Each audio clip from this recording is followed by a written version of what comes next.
the midnight stranger who saved my life with a coffee cup. I was staring at a foreclosure notice on my kitchen counter, literally shaking, because I had no idea how I was going to keep a roof over my little girl's head. My husband had taken off months ago, leaving me with a mountain of debt and a broken heart.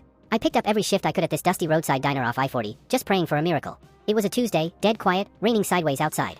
The bell on the door jingles, and this guy walks in. He's got a baseball cap pulled low, soaking wet, looking like he just wanted to disappear. I walked over with a pot of coffee, and as soon as he looked up, my stomach dropped. It was him. The quarterback, the guy who had just won the Super Bowl 3 weeks ago. He looked exhausted, like the weight of the world was on his shoulders. But I didn't scream. I didn't ask for a selfie, and I definitely didn't call the paparazzi. I just poured him a cup of joe and said, "Looks like you could use a slice of pie, hun."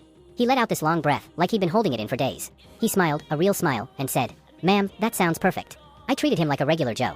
We talked about the rain, about how hard it is to keep white sneakers clean, just normal stuff. He stayed for an hour, ate his cherry pie, and finished the pot of coffee. When he stood up to leave, he looked me in the eye and said, "Thank you for letting me just be a person tonight." I nodded, watching him jog back to his truck in the rain. When I went to bus his table, I saw he'd left something under his coffee cup. It was a check. My hands were trembling so hard I almost dropped it. He wrote a check for $25,000. And on the napkin, in messy handwriting, he wrote, "For the house. Keep the change." I fell to my knees right there on the dirty diner floor and just sobbed. Because of that one quiet cup of coffee, my daughter and I, we didn't lose our home.